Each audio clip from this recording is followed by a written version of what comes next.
with liberty and justice for all.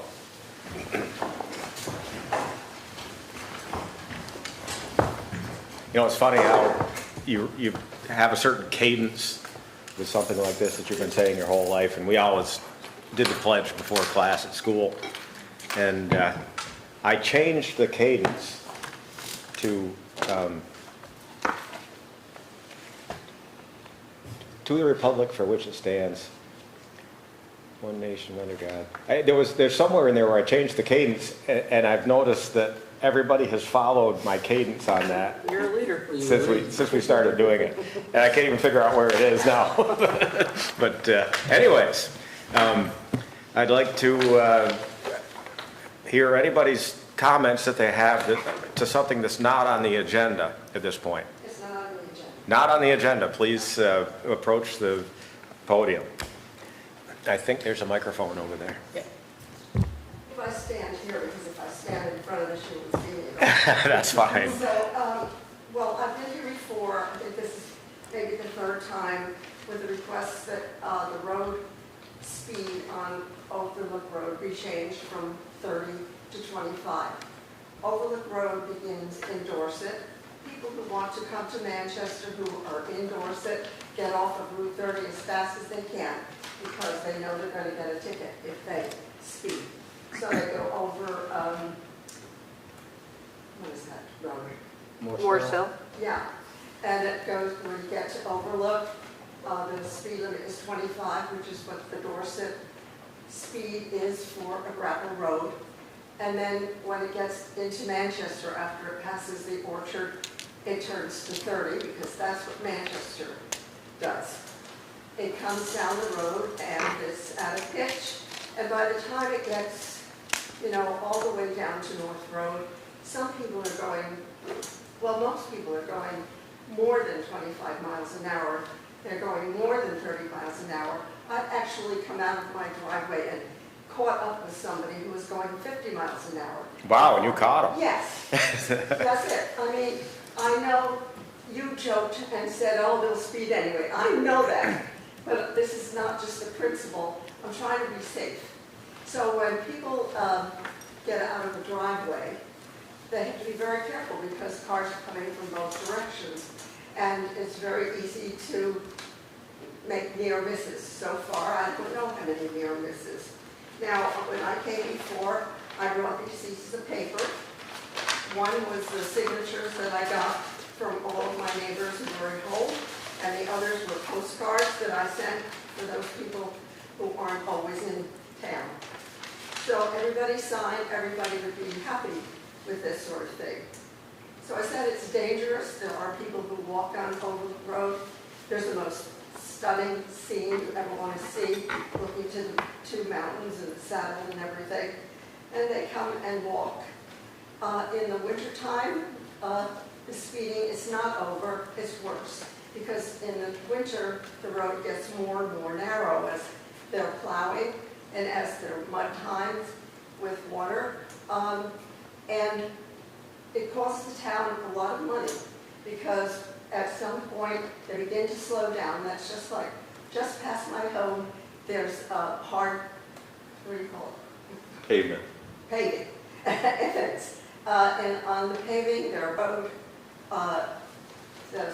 road, as I said, gets narrower, and there are big culverts on one side and on the other side.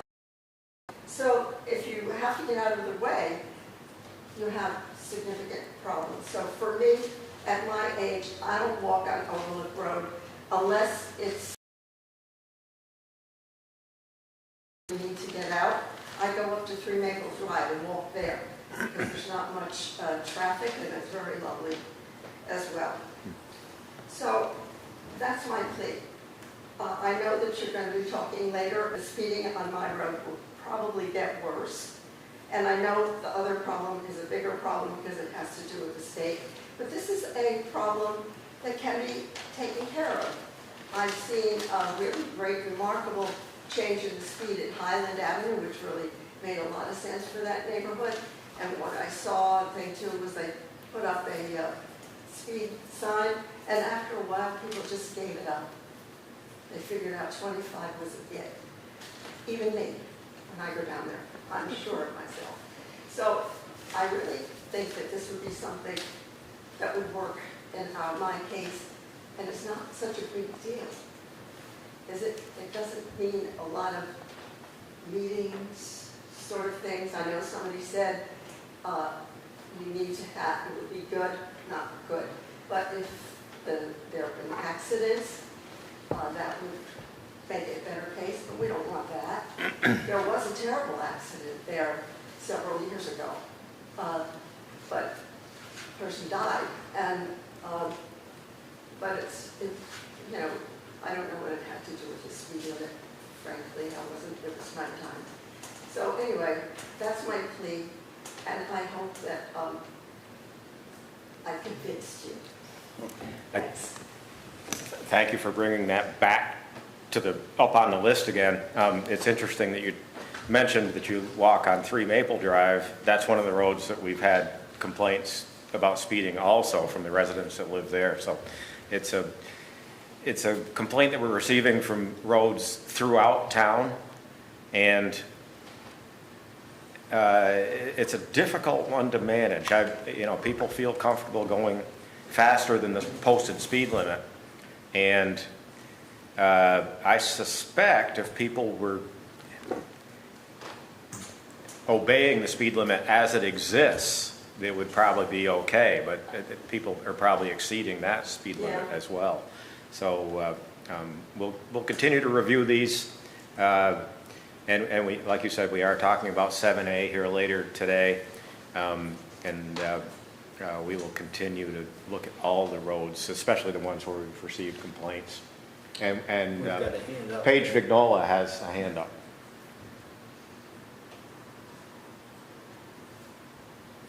Yeah, good evening. I just wanted to bring it to the attention of the town in case someone was not aware. Currently, the crosswalk on Main Street that is right in front of the library, so that where the students come after school when they're walking over, that crosswalk hasn't been functioning for a couple of weeks now, and I think that that's probably pretty dangerous for the kids who are going to be walking across the street. It's actually dangerous for some of the adults who are walking across the street as well. It sometimes will beep, but the lights definitely aren't flashing, so I wanted to bring that to everyone's attention. Hopefully that can be repaired. As we're talking about speeding and the dangers of pedestrians on the streets, that to me seems like one that would need to be addressed. Yeah, so Ed's already reached out to me twice on that. We've reached out to the vendor, and the vendor is supposed to fix it. He was supposed to be here last week, didn't show up. Should be fixed shortly. Okay, good. But thank you for bringing that to our attention, but apparently we're on it and should be fixed shortly. Thank you. Great, thank you. Scott has a hand up. I'm assuming that's not you. Okay. Can you hear me? Yes. Okay, because I don't know if my video's on. But in any case, I actually saw the agenda, and I was coming definitely for the traffic on Main Street. I'm over at 5408 Main, and it's pretty bad. And I know that's on the agenda, but I wanted to bring up something else. And I'm not sure if the town has a noise ordinance in effect. Is that correct or not? The town does not have its own noise ordinance. We go by the state's noise ordinance. Someone made me aware, and I'm not sure about this, that the Village of Manchester has a noise ordinance. Is that correct or not? And the reason why I'm bringing this up is for the last couple of years before the property was sold next to me, there was a tenant there that had a dog. Left the dog out till probably 12, 1 o'clock at night, every night. And the dog would bark and keep us up all night long. And I'd ask the person, kindly, can you bring the pet in at like 11 o'clock? And she said she didn't have to. And then I would call Manchester PD all the time. And they told me the same. They'd come out, they couldn't get a ticket. And they told me the same thing. There's no ordinance on the books in the town. Why is that? What it meant is the village has one. What the heck? And from what I'm understanding is that person could have got a ticket And every time the dog was out, after a certain time, another ticket. I mean, so, and then there's other noise issues too around the area. So I'm just, why don't we have a noise ordinance? Is there a reason? Yeah, there was As opposed one. to just kicking it to the state. I don't know. Well, there was one proposed several years ago, and it was, didn't get through the review process at this level. And in our discussion with the police department and other town staff, we realized that the existing state controls would have addressed pretty much all the issues that we were trying to address in the local ordinance. I am pretty sure that a dog barking at midnight or 1 in the morning is in violation of the state noise laws, and would respectfully disagree with the opinion that you were given. And I think state regulations would have covered that, and we should enforce it at this level. So 11 o'clock is usually cut off. yeah, 11 o'clock is the state. Generally, I mean, what we'll do is if there is a complaint like that before 11, an officer will go over there and ask them, you know, politely to turn it down or tone down the volume or whatever the noise occurrence is. Yeah. And when you talk about the village, they may have a noise ordinance, but it's a state ordinance that usually comes into play up there. And typically it is relative to music at venues that support weddings. And they get shut down at 11 o'clock. Every time they go beyond that, they do get shut down because of the state ordinance. But I thank you for bringing that to our attention. I will follow up and make sure that I'm not shooting from the hip on this, that there is in fact state controls on that, and that we do in fact enforce them at the municipal level. Thank you. Anybody else? Public comments? Seeing none, we'll get into the agenda for tonight. Actually, Oh. yeah. I guess, hi, this is Tina Victor. Good evening. Hi. So I just wanted to know whether the issue of setting aside money for the propagator is on tonight's agenda. Is that something you were going to discuss? It's not on the agenda. It's not on the agenda, but Scott, you can certainly bring us up Yeah, to it's- date. It's under the town manager updates. I was going to bring that to your attention. Okay. Where we stand on that. Okay, so that'll be addressed at some point tonight. Yeah, Okay. later in the meeting. Later in the agenda, thank you. Okay. Anybody else? For whatever reason, Tina, the hand wasn't showing up on the Zoom. Yeah, I put it up after the fact and then Better late than never. Okay, I'm going to ask for the approval of 2 sets of minutes. We'll have to do it in 2 motions because it was different people that were in attendance. 3 people at each meeting. The first one was the meeting of August 20th, which was, we had a public hearing and some other business that we conducted. One of the people that was, I move to approve the minutes of 8/20/24. thank you, and I'll second. moved and seconded. All in favor say aye. Aye. And those minutes are approved. Now on 8/27, I'll look for a motion on those. That was the Dog. vicious dog hearing. Motion to approve the minutes of 8/27. Second? Moved and seconded. All in favor say aye. Aye. Aye, and those are approved. Okay, thank you. Recently, we had a member of the Town Water Commission resign. It's a 3-member board by state statute, and it's separate from the select board, even though it traditionally, and always has had at least one member of the select board on it since we acquired the water department, the water system in 1984, I believe. But Tim Madden has resigned, and we have an applicant to fill that position.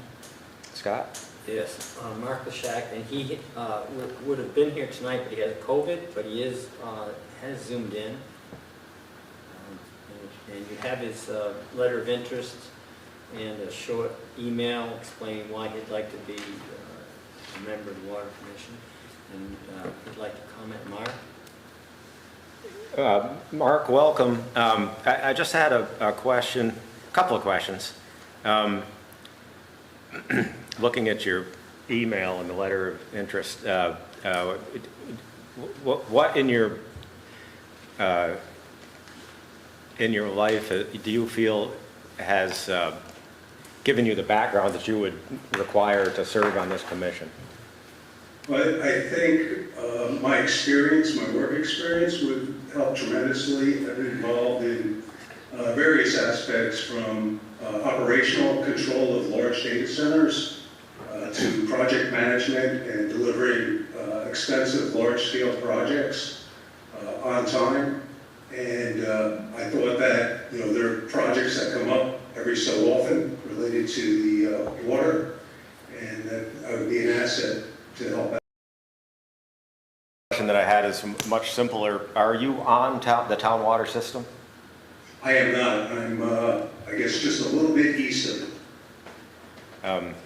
It's the one piece that we might be members of the system.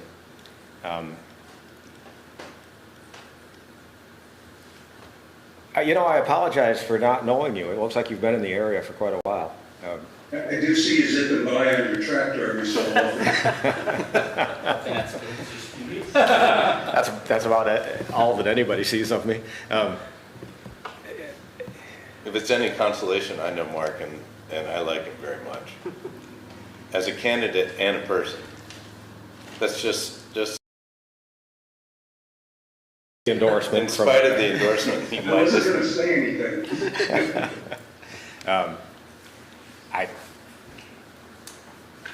I think an individual with the ability to think clearly and make the meetings. I appreciate the fact that you've attended here this evening, even though you're not feeling well. You look well. Well, I mean, I'm doing okay aside from extreme hair loss. Well, it moved to the bottom of your head. That's any questions for Mr. Lashak? but I think that in addition, knowing Mark, I think he would be excellent on the board, and in conversations, he would be a real asset to the town in this capacity, and I mean that. This is a select board appointment, but we do have the whole remaining board in attendance here this evening. Doug, do you have any comments? Yeah, you want me to? Yes, please. Doug Kilburn is the vice chair and longtime member of the Water Commission. I just looked because I'm compiling data over the years, and I've been on the water board since 1994. Wow. I was on the water system for a while, and not, well, for 40 years, now to answer that question. And I recognize the comment, it'd be nice to have somebody on there, but you serve in many capacities as a select board, but one of the things is a sewer commissioner. And I would ask how many of you are on the sewer. I don't see any that are. So I think that doesn't diminish your interest in doing a Yeah. good job on the sewer. I think the most important thing I could say about Mark is I've known him probably, I guess, 4 or 5 years, different social fashions. A good family man, but the thing that I find most important is his quiet manner, thoughtful, and from what I've ever seen, he has no axe to grind. His only goal in anything in helping would be just that, to help. And he has a mathematical kind of mind that shows to me with great regularity whenever I talk to him. And so I think it could be a significant asset to the board because we face a lot of technical issues at different points in time. And as we go forward right now, we're talking about new water meters, which is a $300,000 to $500,000 expenditure. I think this kind of mind with no axe to grind would help with that. Anything else from me? No, that's very helpful, thank you. Any other comments or questions? You looking for a motion? I am. I'd like to make a motion to approve the appointment of, where's his resume? Mark Shack. Mark Shack to the Water Board. Second. Moved and seconded, any discussion? All in favor, say aye. Aye. That's, any opposed? That sounded like 5-0, it is 5-0, and congratulations. I'll see you at the next water meeting. Okay, thank you very much. Thanks for Thank volunteering. you, Mark. And get well.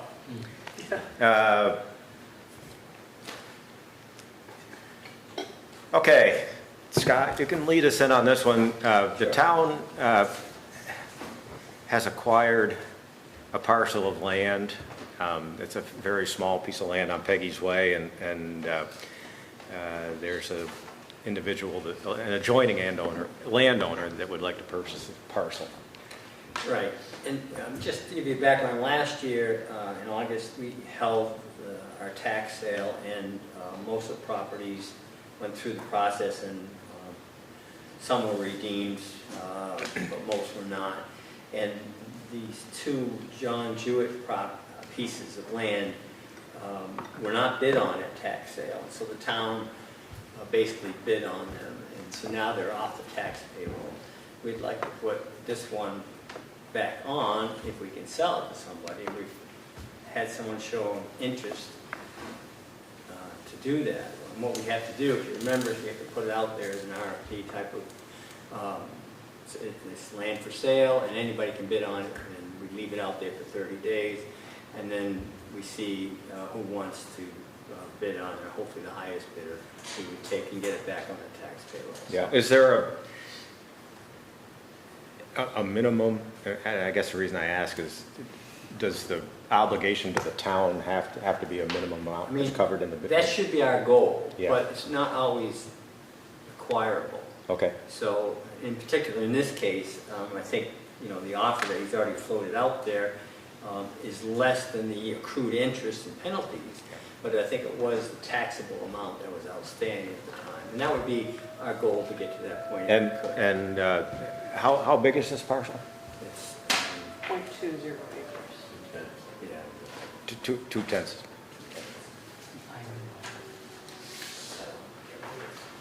So, it's landlocked. I believe it's not worth much to most people, except for like an adjoining property owner, which we have in this case. But, I would recommend we put it out there and see who wants to bid on it. Okay, I see Cynthia has her hand up. Go ahead. Hi, I'm Cindy Luce. I'm the Executive Director for Bennington County Habitat. And I just wanted to point out, this is the piece on Peggy's Way down by 49, right, Scott? Correct.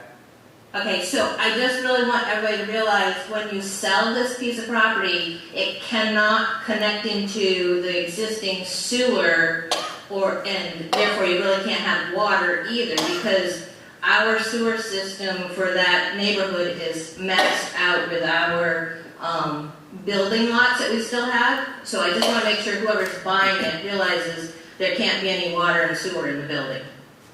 Yeah, and my understanding is that the individual that's requested to purchase the property wants to use it for storage, but because they have an adjoining lot. So But there's that- only two, that's really interesting, because I know there's only two adjoining lots, the guy behind it and then Lopiano's, which is our property next to it, so. It's across the street. So I'm just curious. This one is actually across the street. Okay, all right, okay, yep. And it's an individual that's known to the town. Yep. We've also, Habitat's also inquired about putting a garage there, because if we could put a garage there and get it, but everybody was telling us we had to pay $30,000, and we weren't going to pay $30,000 to put a garage up either, because if we could put a garage, then we could eliminate having to pay for storage, and it would save Habitat money too, so it'll be Well, an interesting, yeah. If we decide to go through the process that it takes to do that, it will be open for bids. We can't just sell it directly to this individual, so I think we should get into the process and see how it plays out. Okay, so I'll start that process, and I'll make sure Cindy gets a copy of that too. Okay, Thank you very much. thank you, Cindy. Anything else on agenda item 6? Do you need an official motion on that, or is that just, No, Okay. no. When it comes to the sale part of it, yeah? you would. Are you selling one or both? We've only had interest in the one, Mike, Or you just had interest from somebody else? but I thought she was still interested in this one piece. We can list them both, it doesn't matter to us. We want to get them both back on the tax roll. Yeah. Yeah, I guess if we're gonna go through Might as well list the them both. process, it Yeah. doesn't cost us anymore to, Right, exactly. do them both, so. Yep, good idea. that's a great idea. Anything else on agenda item number 6? All right, we'll move into agenda item number 7, which is the changing the speed limits on Main Street. And that is on the section extending from Barnumville Road to Homer Road. Intersections. So you've got a couple large maps in front of you. There's more over there on the table for the public, if anybody wants to see them. And basically what I tried to show you is where the current speeds are. Because this was discussed at a previous select board meeting, and I just wanted to follow up and to see if you want to move forward on this or not. So you'll see at the intersection of Barnumville and Main, that's where the speed limit is 25, and just after that intersection it turns 35. And then just up at the driveway by the Vermont Country Stores, it changes to 45. It continues 45 all the way past the town office here, past Homer Road, past Hunter Park Road, and then it continues at 45 until it turns into the state highway and turns to 50 at that point. And so that's where we stand right now. Have you had a chance to kind of go over this with the police department? Do they think that this is an effective way of I did talk to the chief about it. He was fairly ambivalent about the possibility of changing it. You know, I think they in this 45 mile an hour section, that's where they monitor things. Because that 35 is such a short stretch, and the 25 leading up to it, of course, you know, that's basically our downtown continuance. So his comment was, you know, we do write some tickets up above at 45, but as you saw from the reviews, it didn't really show a lot of data that showed high speeds up there. There were, you know, a few that were extraordinary, of course. Yeah, I saw that. But I think you'll always get that. And those are the people that get the tickets if they get caught. And Bill. so is the Excuse me. proposals to go from where to extend the 25 up to the Vermont Country Store, and then extend 35 from the country store to past Lily of the Valley? I don't have a proposal in front of me. I wanted to see what you guys are talking about, because last time we talked about it, there was some commentary from the public that wanted to run 25 all the way up past the town offices, which really I don't think is too reasonable. I think we also talked about the 35 extending at least to extend the run further up Yeah, so into the residential. this would turn to 20, that would So go 20 down 10, and this would go down 10. Yeah, Yeah. yeah, because this is more dense residential leading up to the, especially with the North Shore Day School being right there. And then it's slightly less dense as it moves forward up into Homer Road when it becomes much more separated. Okay, we've got several hands up. I'm going to go to Bill Drunzik. I have some comment, but first I'd like to ask a question of what is prompting, or why would we want to make any changes? Or does somebody want to make changes? Some people that have their hands up might be able to answer that question better than I. Scott, you spoke earlier. Why don't you go ahead on this one? Okay, can you hear me? Yes. Okay, respect Bill. I live across from the Palmer House. Those people are not doing 35. They're whipping through there like 50, 60. There, I'm on the porch. I'm at 5408. I see it. I'll literally take videos for you guys and show you. My opinion is you definitely take it 25 up to a certain point, maybe not all the way. And so does, what is that other one up the road? Waldron, is that right? Waldron? Wallingford, I'm sorry, Wallingford. The same thing. Why do we have trucks going through and semis and all this crazy guys with tractor trailers running through at 50 miles an hour? And I clock them, I see it. And on top of that, they have a hotel across the street with kids playing, and I've been almost hit a couple of times trying to cross the road. They don't even stop. It's awful. So, I mean, speed bumps won't work. I understand. You know, cameras would be great, but maybe that's against the rules in Vermont. Probably is. I mean, what a great way to pay for our property taxes, bring them down with the speeders. I mean, that's my opinion. Take it 25 to a certain point. Maybe not up to the town offices, but come on. Chester has it. Look at Chester. It goes the whole way through. The whole way through. That's all I got to say. This is Phil Snow. Can you hear me? Okay, go ahead, Phil. I agree with Scott. I live right across from the VNA on Main Street. I'm the one that's kind of brought this up. I would agree, although I've had a few prior interim and other town managers want to push it out to the municipal building, the town hall.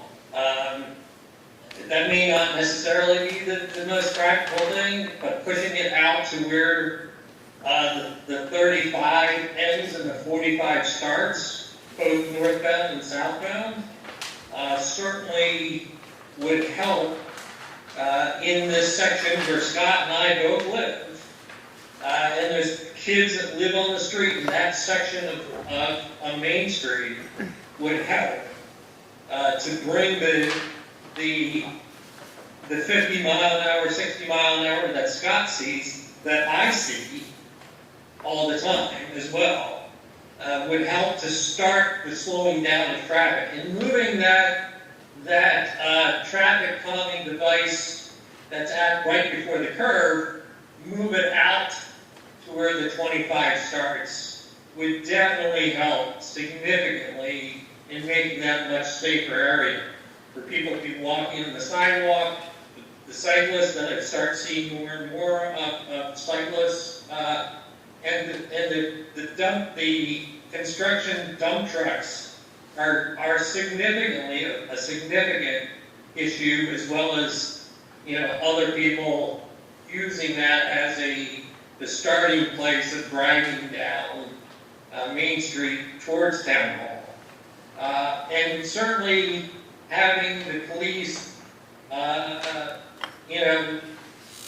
make sure that they're in that 25, 35 area, and give more tickets in that 25 area. The new 25 area would be a significant, important piece to slowing down traffic, particularly as they hit the curve and get into the quote-unquote downtown area. Quite frankly, I agree with Scott, that Main Street, all the way out to the town hall, is all part of downtown. Okay, it's the gateway to the town. But is it practical to move 25 out all the way out there? Probably not. But certainly, pushing 25 makes a lot of sense. I think to Scott and I, as well as other residents that I've talked to, that I surround, have kids. So as I mentioned, my kids are adults, but I don't have grandkids yet. As in the last meeting that this was discussed, I think it's pretty imperative that, and agreeing with Scott, helping to push the speeding down by pushing out to 25 would be a significant improvement. Thank you, Having Phil. the police monitor that section would be helpful. Thank you very much. Linda Benway. Hi. First of all, can I ask one more time that anybody from, in the Kilburn meeting room goes up to the speaker so that we can make sure we hear what they're saying? I was going to mention that. Thank you so much. And just another side comment, anybody attending via Zoom as I am, it would be helpful if they had their last names up there instead of just their first names. But that's minor. I really asked to speak on this issue. As many of you know, in the room, I am co-owner of the Casablanca Motel right on 7A, where it is currently 45 miles per hour. And I am in agreement that there's a lot of folks doing significantly more than that in front of our place, and therefore our guests trying to turn in and such, it can be a challenge. And myself with some physical limitations having to do with my back. If I go out to get the mail, which is across the 7A from me, it's sometimes very difficult to get across the road, because it is true, like when you're going 45 miles an hour, it's unlikely that someone's going to stop to let you cross. I don't have a problem with that part. I have a problem with the fact that I can't quickly get across the road, and when someone's coming at you at 45 miles per hour, sometimes I'm standing out there for a while if I try to get the mail at certain times of the day. I would be, I'm a fan of the 25 miles an hour entering the town if you're headed south on 7A. I'm a fan of the 35 miles per hour. I'd like to see personally the 35 mile per hour limit go as far north as the town hall or Homer Road, as is mentioned in the agenda.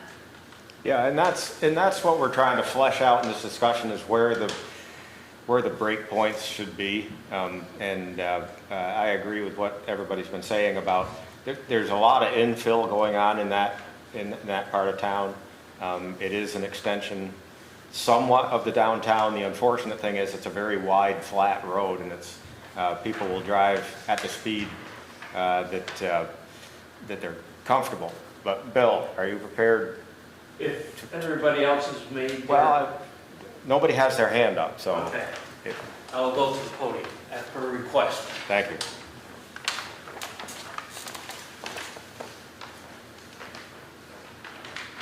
Okay, interesting to hear those comments, and I am concerned about this too, because I own multiple properties on this road, and I'm also am in and out of my properties on a frequent basis, evening, early morning, daytime, and so on. And it sounds like the larger problem is people not obeying the speed limits, not the current speed limits. This road is designed, it's probably one of the better designed roads. When we talk about the other communities, there are areas that are speed limited in the manner that they are. They're shorter than ours actually are, because they're smaller towns. And once you leave our business district, the tendency is want to increase your speed limit. And once you come around that corner, you have a well-designed road. It has a sidewalk on one side for pedestrians. Most of it's even away from the road. You have wide shoulders for bicyclists, and you got good travel lanes.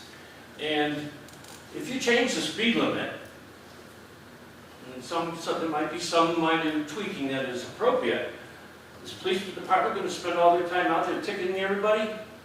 I mean, if you have a problem now at 45, you're going to have a much greater problem at 35 on that road. So I think there has to be some practicality. I mean, moving that sign around the bend and pushing it up a little bit, maybe towards the day school, might make sense. But much further than that, I just don't think it's practical and going to be appropriate. You know, there are times of days when that's busy. I came in here on the way to the meeting, 2 cars on the road. You know, during the day when the town office is open and the food shelf is operating and the medical center is going, there is a lot of in and out traffic. And I don't know if there's, at times, you have a temporary zone like they have at the school districts might be appropriate. I'm not saying, but looking at another alternative. But lowering it much past my housing project, I don't think is appropriate, to be honest. You've got light traffic times most of the hours, and people are traveling maybe more than 45, and that's not appropriate, and 45 is very safe for that road. And the traffic on it, and the conditions.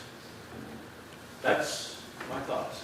I think what we've heard relative to the 45 mile per hour zone, I agree, that road is built to handle 50 miles an hour. It was a state constructed highway, and it was state owned up until just maybe a decade ago when we worked, maybe it's a little bit longer than that, when we worked to deal with the state and we took control of that road and the maintenance of it. And that's the difficulty when you've got a road that was designed for a much higher speed. But with the infill, your project being part of it, of housing, we've got a school out there, the day school. We've got other businesses where people are coming and going. Of course, the medical center. It's not the safety of the vehicle traveling on the highway that's of concern. It's the pedestrian going across, it's people making turning motion, and there's going to be a lot more turning and that sort of thing. So that's what's under consideration here, not the ability of the highway itself to But do you change the speed limit for what mine is effectively the concern is 8 hours a day, 5 days a week? That's less than 1/3 of the time of traveling, and then somebody's traveling up there at 10 o'clock at night or 6 o'clock in the morning, and you going to ticket them for? Can I say something? Yeah. So, tonight I drove 25 up to the Northshire Day School, and because I wanted to see what that was like, because after our last meeting where we discussed this, I thought it wouldn't be too inappropriate to extend the 25 to the Northshire Day School, and Bill, you're going to love this, and then 35 all the way past the park, Hunter Park, and so it goes 25 to the day school, 35 all the way out to North Road, and then it turns to the 45. I like it. And I drove it tonight, 25 and 35, and there wasn't a noticeable difference going along that stretch at 35 versus the normal 45 miles an hour. You know, and I agree with the people who brought the complaints about that corner, because people do go too fast around that corner. And coming off of Barnumville can be a little bit of a scary endeavor. But as we all know, speeding has become a real issue everywhere. And having tried that, I think it's completely appropriate given the amount of development that's going to be happening along there, especially since we did the water, the sewer extension. So I think that it's do nothing but get more crowded. And to Ivan's point, I think I'm in agreement with you that the road was constructed to maintain a 50 mile per hour zone. But for how long has that stretch of highway, albeit up until maybe the last decade, that there hasn't been any movement or any development at all to increase on that section of the road? I mean, it's been pretty, I don't want to say stagnant, but until, Bill, your development, till the Northshire Day School was put in, it has not changed in its makeup, right? So at one point, that road at 50 miles an hour may have made sense, or the ability to run 50 miles an hour. But the fact is that we do have, this very dense section leading specifically up to the Northshire Day School. I mean, to think that we have a 45 mile per hour zone like right, because There's a playground. there's a literally playground right up adjacent against to the road. Yeah. I mean, we, as taxpayers, also provide funds to that organization. We want the safety of those kids to be our top priority, just like any of our kids. But I think in general, that if anything, that's one area that needs incredible focus on the importance of why we need to make these changes. I think in general, as the complexity of this stretch of road changes, we may have to look at, yes, the sidewalks are off the road, which allows people to make sure that they're away from the highway as they're walking or as pedestrian traffic, or they have a wide bike path. But, do we need to do other things as the next step? This could be the first step, and then we look at, visual narrowing or optical narrowing is things that happen that help things like Highland Avenue make it look like it's smaller, or the circle on the corner of Barnumville and Beach, right? That simple half circle has changed the thought process of people driving on that intersection. And those are things that we may have to look at in the future. Yeah, those simple traffic calming measures that can be taken. Yes. And Phil, I see your hand up, but we're letting other people speak. I didn't introduce myself earlier, I know you're right. But this whole conversation about these cars and how fast are they going. We have wildlife, we have bicycle paths. I'm not sure that I would call them paths. They're small places where anybody who's a youngster might tip. So driving on roads, for me, requires quite often just crossing the yellow line, getting over. So I'm sure that I don't hit one of these folks. So the wildlife, if you're going fast and you hit a deer or God forbid anything, that's going to cause a considerable accident, pile in the back. We don't need to go fast. We came to Manchester. In Manchester, we're not on, Fifth Avenue or anything. So I don't know why we're in a hurry. I guess I'm retired, so I can say that. But still, from a point of view of a principal, let's think about it. Why do people have to go so fast? And I'm sorry, the second fellow there, I don't know your name. I'm very important. I'm Vice Chairman, Mr. Cutler. He has a nameplate. I've just been waiting to say What that. do you want us to do? Sorry? I thought that was perfect. You said at North Road, it's still 35, and so people are approaching our town then. Well, I think one of the things that you're saying also is that when you're coming in, let's say you're coming south, and if it turns to 35 at North Road or North Run Road, it's going to calm traffic down throughout town. You're going to get into a mindset of going slow. And I don't think that's a bad thing, because when you hit Chester, I think that's what I've never seen a police person. I was just going to say the I've same never thing seen going any into police Chester. at Chester, but everybody goes 25 through Chester. And same with Wallingford. They're used to, when Officer Tiff used to hang out there for a little while, he would go between his two spots. Now there's nobody doing it, but everybody goes the speed limit. Yeah. And if it does turn to 35 earlier, much earlier, it may have an effect on all the way through the town. Yeah. Anyway, thank you for putting all the time into it, but I think it's really important. Yeah. That's a good point. If we ratchet it down farther out, by the time they get to where the real action is, they'll be slowed down. I'm going to bear that in mind. It's funny. I'm speaking a minute, Phil. As I go north on that stretch, which I don't travel very often because from where I live, it's just a stretch of highway I don't travel. But if I do happen to leave town and I make that curve and I'm going up through, I find myself going less than the speed limit, especially when it turns to 45. I kind of find myself doing 35 anyways, and I'm not a slow driver, but it's just it's because of the mindset that you have coming out of town and knowing that the Northshire Day School's there and other things going on. I usually see people walking on the sidewalk, and it's just I feel a little bit uncomfortable hitting 45 up through there, at least on the first part of that stretch. But that's just me. Phil, do you still have your hand up? I think we're good. Yeah, Chairman, thank you for your driving, but I think Scott and I both shared with with the board that we actually live on that street, as opposed to just going there for a particular purpose. We live it every day, and so we see it every day, every hour of the day.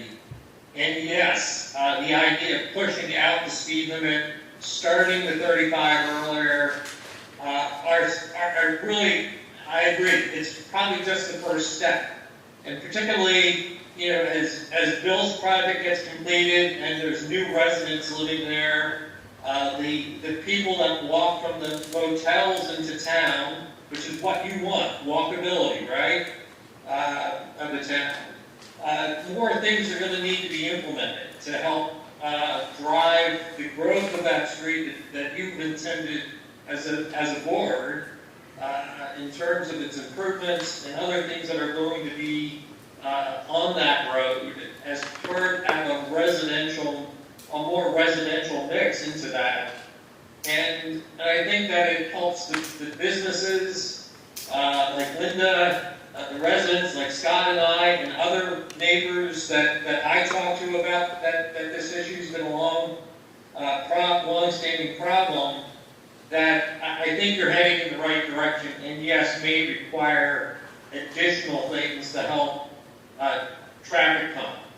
Traffic calming devices, the visual signals have been shown to be very effective to lower. I've gone through Chester many a times, and I hit that 25, and I know police do sit there and do give out tickets through Chester, and Wallingford as well used to be, more so. But Chester, yeah, you're down to 25 because you don't want that ticket. Part of that is because police do monitor the speeding, so you need to have a presence and you need to have a consequence, right? By having the police there, doesn't necessarily have to be all the time, because hopefully the traffic calming devices help other people slow down traffic. You do need to have a presence of police. So again, I agree with where you're heading, and I appreciate everything that you are doing. Thank you. What I want to do is, if we're going to have more discussion on this, is more narrowly focus the discussion. I think we're going to talk about the parameters physically on the highway. You know, where does it need to be at a certain speed? Where should it transition to another one? And what should be the endpoints of those? So why don't we keep it simple and just drop it by 10 from 35 to 25 and 45 to 35 out to North Run Road, like Greg said? I think, first of all, I don't travel that part of the road much, so it really doesn't affect me one way or the other. But I think there needs to be some physical feature or developmental feature where people can say, okay, this is where I need to start slowing down. And I think that is more in the area of Homer Road, in that area, maybe Hunter Park, rather than. Hunter Park can be very busy. Any hockey games, any other, like that would actually be a good place where you could make a case for there being increased. That might be the physical feature that I'm looking for. Also, considering that Homer Road is a residential road, if the speed limit changed right at that road, would the people, I mean, in theory, if they were following the letter of the law, would they be stopped? Would they immediately slow down as soon as they get to Homer Road, as they're coming up with kids sitting on the school buses, you know, waiting out for school buses? Park is a good a place to leave that mark. I would also note that, and I just showed this to Heidi,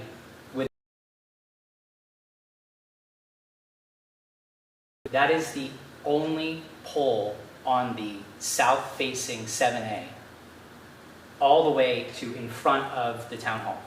Huh. They're all on the opposite side of the road, so on the Vermont Country Store. So that is the only pole, unless Google Maps or Street View is wrong. The only one we have is right here in front of the town hall. So if we wanted to move that device back, it wouldn't be on an existing pole. But you could put it right in front of town hall. Yeah, we could establish a pole. Okay, but I just want to make that known that there's no, like, it's not going to be as easy to just move it back 25, 50, or 100 feet. Scott, you've been looking at this. Any thoughts? Well, I just want to pull everybody back a little bit with the actual data that we have. You know, the Regional Planning Commission ran this, and you have that in your packet. We have the 45-mile-an-hour section. We did almost 32,000 vehicles in a week, and the speed limit was 45, and the average speed was 44. So people in that stretch were obeying the speed limit. They were below the speed limit.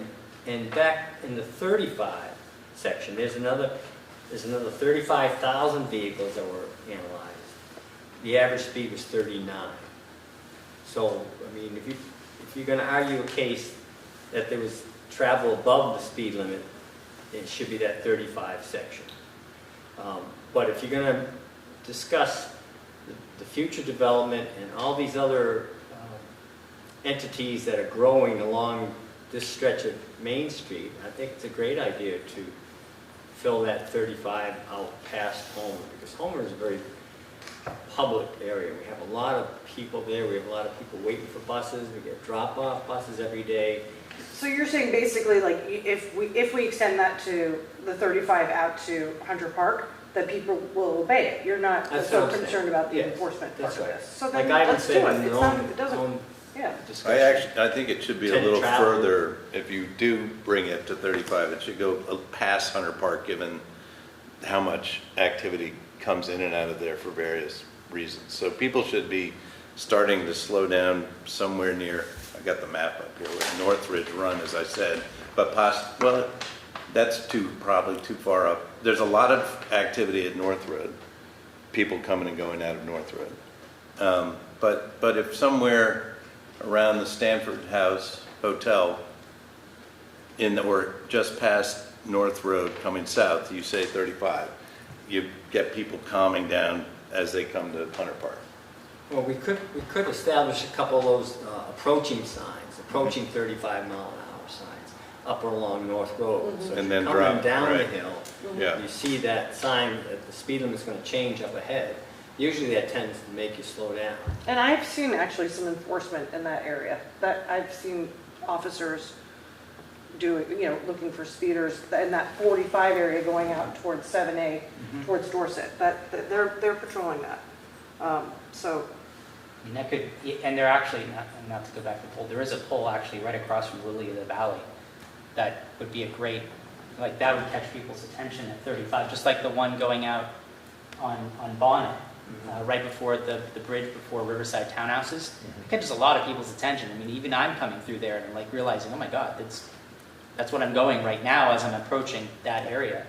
So if you were to put a 35 as a, hey, this is now 35, it's not 45, it's going to catch a lot of attention to slow folks down as they're approaching. Those things they do work to a large degree, the traffic monitors. Yeah. All right. Bill needs to say something. Bill? Just an observation that the speed limit on North Road, I believe, is 35. And Yes. you have your traffic coming out of North Road, so and they're accelerating.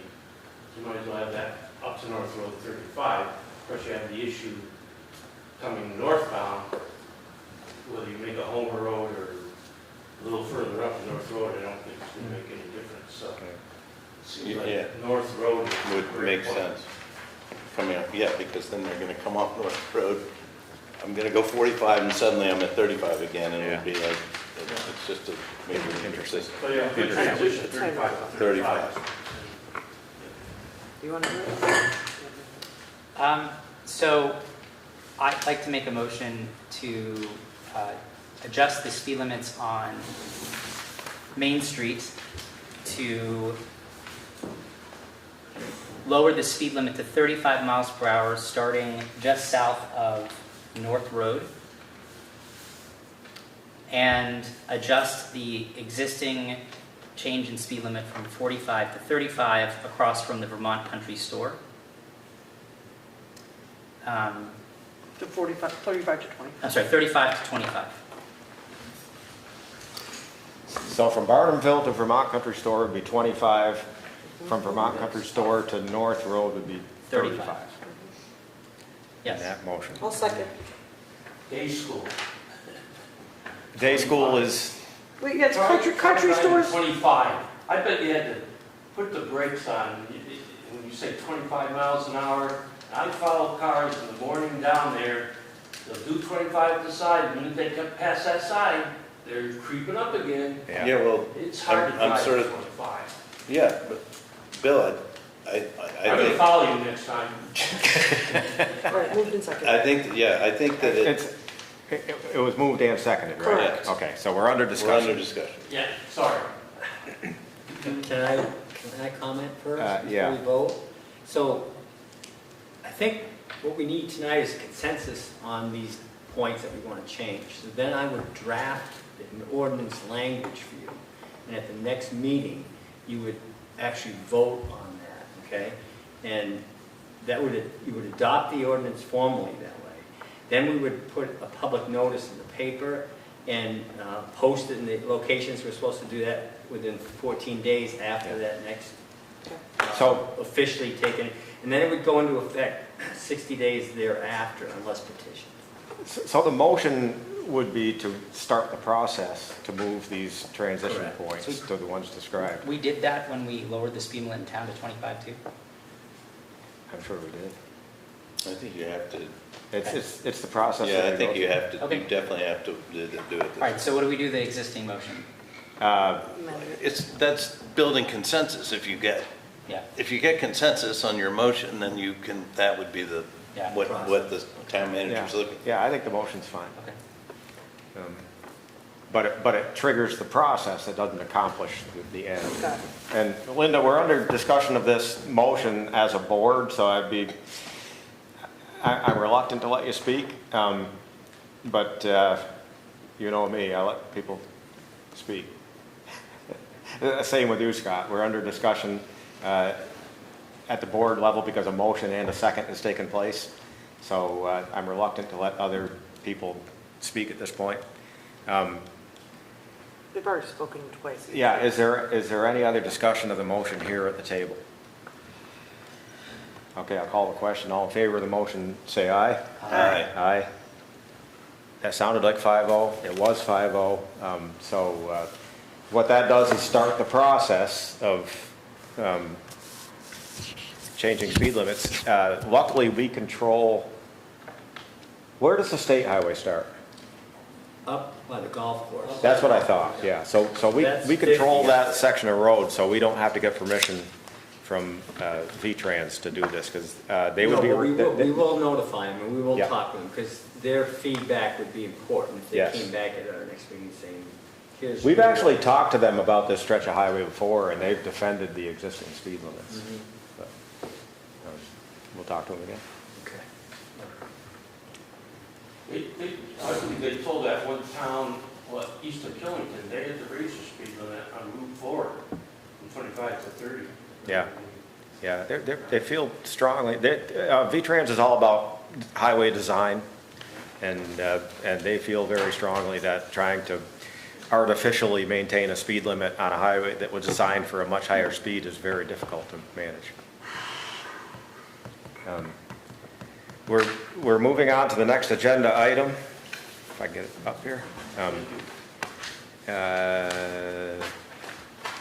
Okay, this is we need a voting delegate at the annual meetings of the Vermont League of Cities and Towns, VERB, V-E-R-B, which is. Yeah, they used to have the sign document, now they're just saying, get the Yeah. board to approve you. And passive. So they're actually doing those, not in person this year. Zoom. So those are by Zoom. meetings. VLCT is still an actual. Yes, yeah. So the recommendation is to have the town manager fill that position, Great. and we just need to take action on that. Move to approve Scott Murphy as our delegate for the voting delegate at the annual meetings of VCLT, VERB, and PACIF on 10/1/24. Second? Moved and seconded. Any discussion? All in favor, say aye. Aye. That's 5-0. Okay, Linda, jeez, that's going back a while. Anita. And we're done. Yeah. Tell us a little bit about the grant. Just as a lead-in, Linda, geez, I'm gonna keep going back to that. Anita has, it's been a long day. Anita has been successful in acquiring a $5,000 grant from the CTCL. It's the Center for Tech and Civic Life, and it's for the planning and operational reliability of secure election administration. I'll let you talk about it because I'm tripping over every word. I applied, and within a couple of hours, I was approved. Yay. I brought it down to Scott to say, hey, Scott, will you please sign this and allow us to get $5,000? There is no municipal municipal match required. It is pretty much $5,000, similar to the 2020 grant that we received. It has to be used for election purposes. We have to keep track of our expenditures. I submit it, and whatever is left over, we have to turn back in. Usually that's not the case. Do you think we have significant shortcomings in the areas that this grant would cover? This grant will cover anything pertaining to the 2024 general election. Oh, really? Get that. So And it also, I looked at the grant itself, and it could also, we could use it to pay someone else to perform a function that meets the parameters of the grant. Yeah, anything pertaining to safety, security, infrastructure, repainting some lines in the parking lot, which we know that we need to do. Pretty much anything election related, as long as I have documentation, we can submit it. That's great. Again, it's just, I need the select board approval to accept the $5,000. I will let you know if the board decides to agree to accept the $5,000. We probably will receive that check within about a week or so. Which is why I asked Scott to go ahead and sign, just to have it as a placeholder, and then the board always has the option to deny. And of course, I'm not really sure why we would, but I mean, you do have that opportunity. and of course, Scott, you would be involved in any physical improvements or enhancements course, that were yeah. being done to the property. You looking for a motion? I sure am. Move to approve the acceptance of the $5,000 grant award from CTCL for the town clerk's office. Second. Any discussion? All in favor, say aye. Aye. Aye. Again, that's 5-0. Nice job, Anita. That's awesome. Okay, Scott, tell us about the cemetery commission. Well, I've got several updates. I'm sorry, jumped ahead. So the cemetery, we had a situation where somebody asked and was granted an exchange of cemetery plots. And so we went and recorded the deeds, and then later on in life, they wanted the old one back. And so they want to flip it back, and which we can do, and we will do. But As long as it's in life and not... not in death. Good No point. one commented in the meantime? But we're going to charge them to do that, a small fee, and it's allowable by the cemetery ordinance, $100. It's just, it's added staff time, the $100's not going to cover it, but the first time was free, second flip back, we're going to charge it. And in doing the research before this, I've come to the realization I don't really need the approval by the cemetery commission. It's already in place, so just want to let you know. Oh, okay. How much would it cost? Like, how much should we be charging for that? It takes a couple hours to do that, and the staff time, So why are we giving them a deal? because that's what's in the ordinance. Well, why don't we update the ordinance? Well, we could do that again. We'll add to the other changes we're doing. Okay, well, we should have, think prices reflect what they cost. True. Yeah. Absolutely. Yeah, that's a good point. So why don't we actually changed some of the cemetery rates last year, I think. And we can look at some of these extraordinary ones that were on the outside that were. How often does this happen? It's rare. Yeah, that's what I was going to say. It's not... I think there was some sort of divorce in the family. And Okay. Enough said. town manager updates. All right, so, the Richfield Road sewer line extension preliminary engineering report is almost done. It's at 90% level. Chrissy Haskins will be in at our October 1st meeting, because she was already had something scheduled for our next meeting. So she's going to come in with the 100% completion of that. If you remember, we were looking at possibly extending the sewer line out on Richfield Road. And we've got a lot of good information on that she's put together. Closing date for the Green Mountain Estates has not been set. Our attorney's been bogged down, but he hopes to have a date set this week. It looks like it could be about a week to 10 days out after this week. And I'll certainly let you know about that when we finalize that. The restaurant that's being built in the home near Shaw's Roundabout, I just want to let you know that the construction on that's going to start soon, and it's going to involve night construction, and there's going to be traffic control up there. So it could be a real mess, but we met with them out there today. I had highwayman and water and sewer chief operator, and we met with our engineer and with the contractor, Brent Herman. So we just want to make sure everybody's on the same page in this, because it could really be a mess. We just want to be careful about operations of this. So that's going to start really soon. Relative to that construction project, as you may remember, a few meetings ago, we talked about the parking deficit, and they asked to be able to build with a parking deficit. And I got to thinking about that ordinance that we have that accommodates deficit parking. That was by design to be used along Main Street, where there really doesn't exist a lot of parking. The Main Street buildings, it accommodated the conversion of the Factory Point Bank building, because they're just, with our ordinance, it couldn't be done without us allowing it to happen with the deficit parking. And it was a way for us to try to establish parking to accommodate that, but in a remote location. But that was in the conversion of an existing structure. When we're talking about ground up construction of a new development, we really hadn't anticipated it being utilized in that type of situation. So I think maybe in conjunction with the Planning Commission, or maybe it should be the Planning Commission that looks at this, to take a look at that ordinance, to maybe tweak the language a little bit to make it work as it was initially conceived, to help accommodate the buildings that were already there, that were from horse and buggy days where they didn't need a lot of parking.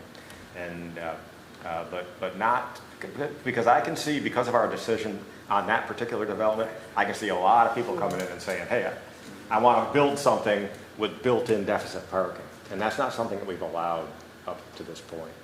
And I wasn't really on my game that night, or I would have brought it up then, but I've been thinking about it ever since, and you just triggered that thought. So yeah, I think the board did talk about that. Yeah. Yeah. And when I followed up with Peter a little bit on that, and he might have said it that night, but it referenced the core of the town. Yeah. And yet, when you look at the definition of the core, definition goes that far. Yeah. And so we talked with Wilbur Rice, and hopefully we'll get to the Planning Commission also, but of them tweaking that next year, Yeah. or develop the town plan. Or maybe saying it's fine the way it is. I don't know, but Right. I think it needs to be looked at. Along those lines, has the site plan changed on that? I've heard mumblings that one of the buildings isn't going to be built, or is that inaccurate? No, they're both being built. I think they're building the foundations at separate times, because there's only one built Yeah. right now. And that's so they can access and tap into the water. Oh, I see. The other one may be a slab versus a Yeah, it could basement be too. that too. And have they paid for the parking? I don't Or the know. curb cuts? Yeah, well, Well, I don't know about the actual payment of it. Yes, I do have sewer payment. No, the curb cuts. Curb too. cuts, yes. They just received their permit today Okay. for the curb cuts, so we are on top of that. Yeah. Remind me later. Yeah, well. But, that could be a mess, so I just wanted to give you a heads up. So finally, the propagation question, again, Wilbur Rice, I think speaking on behalf of the Planning Commission, wanted to know what was happening with the propagation status.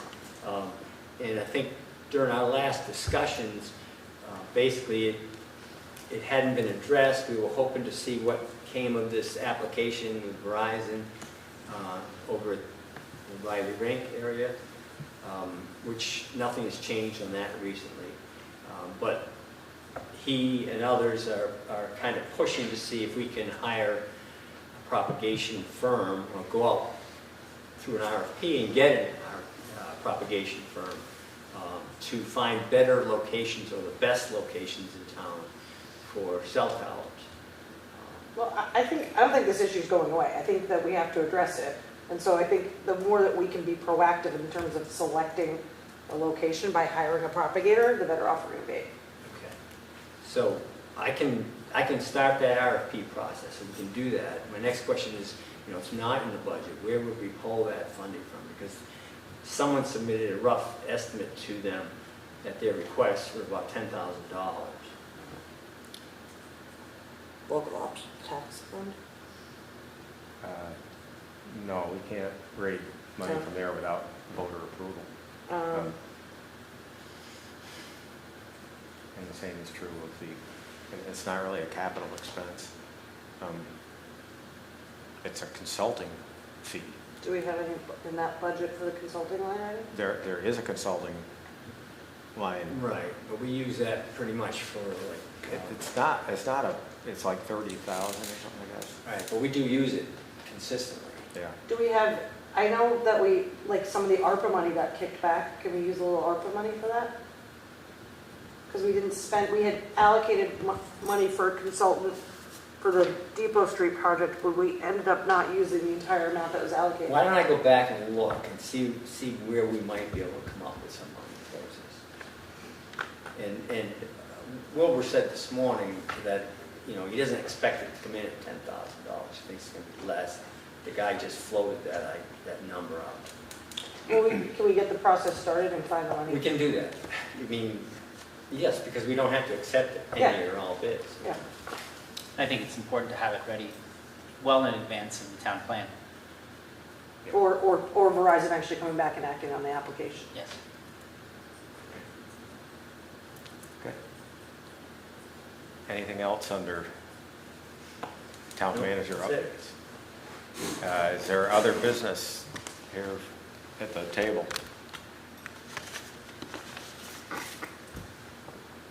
$8:22.